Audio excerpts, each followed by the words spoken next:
season has not been kind to Kevin Garnett and the Minnesota Timberwolves, especially on their home floor. Tonight, they look to break a 12-game home losing skid. Standing in their way, Zach Randolph and the Memphis Grizzlies.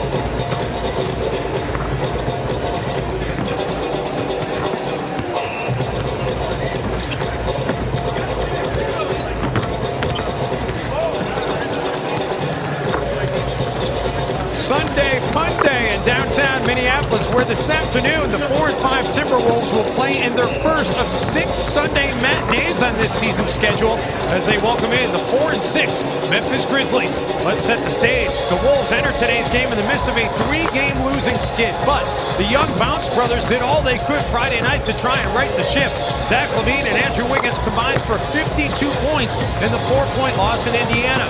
Minnesota's offense has been ahead of its defense of late. The numbers on that side of the ball the last 5 games are encouraging, but the D needs to catch up as Wolves opponents are averaging over 50% shooting during the losing streak. The Grizzlies offense might be just what the doctor ordered for an ailing defense. Memphis is at the bottom of the NBA in both scoring and shooting the basketball. And hello everybody, welcome to Target Center on a Sunday afternoon. It is glorious outside and we hope it'll be glorious inside, something the Timberwolves haven't enjoyed all season long as they seek their first home win. Dave Benz alongside Jim Peterson. Jim, no Ricky Rubio again tonight, which means the Bounce brothers are going to need to deliver again. Both Zach LaVine and Andrew Wiggins will be in the starting lineup. Well, you mentioned the Memphis Grizzlies shooting low, shooting 40% from the field. Minnesota's got to be productive, and that means Zach LaVine and Andrew Wiggins have to come correct. And offensively, Zach was very good against the Indiana Pacers, 4 of 7 from outside the arc, and it really did a good job of an overall game. I mean, defensively, he's going to have his hands full trying to guard Mike Conley. He's shooting a career low right now. So a good game offensively means offensive execution against a team that's pretty good defensively. So he and Andrew Wiggins have to have big games this afternoon. Andrew Wiggins can do it on both ends of the floor, but offensively the numbers really pop out at you when he's done these last 4 games. And you know, he's getting confident now, and he's really become a big shot maker for this team. On the road, Andrew's been really impressive. He's got to bring that game here now at Target Center and carry this young team. Timberwolves actually enter tonight's game ahead of the Grizzlies in the Western Conference standings. Both teams have only 4 wins. What's wrong with the Grizzlies, who've been to the playoffs 5 straight years? We're going to break that down after this timeout here on Fox Sports North.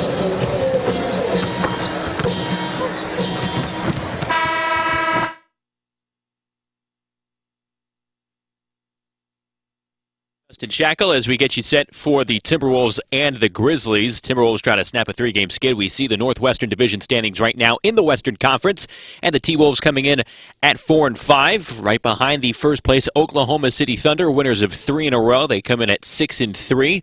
Thunder will be in action later today on Sunday here against the Boston Celtics. And the Jazz and the Blazers, both on lengthy losing streaks. In the Southwest Division, you see where the Memphis Grizzlies are, who have lost 4 of their last 5. They picked up a much-needed win the other night in Portland. On 4-6 now, though 2-4 on the road. They're going to try and better that mark later here today. The Spurs at 7-2. Meanwhile, the Mavericks have won 3 in a row to come in at 6-4. There you see the Pacific Division standings. The Warriors with a terrific performance on Saturday night. In overtime against the Brooklyn Nets, they improved to 11-0. Andre Iguodala making the big shot to tie it and force overtime. And the Warriors remain undefeated. The LA Clippers coming in at 6-4. They got a big win over the Pistons back on Saturday. We shift over to the Eastern Conference. There you see LeBron James and the Cleveland Cavaliers in first place all alone in the Central Division. Cavaliers at 8-2, followed by the Bulls, Pacers, the Pistons, who are off to a hot start before cooling off. They've lost 3 in a row. Milwaukee Bucks even it up at 5-5. And then over in the Southeast Division, the Atlanta Hawks coming off a loss to the Boston Celtics earlier this weekend, 8-3 overall. A game better than the Miami Heat, followed by the Washington Wizards, who are at 500. Heat, mind you, have won 3 in a row.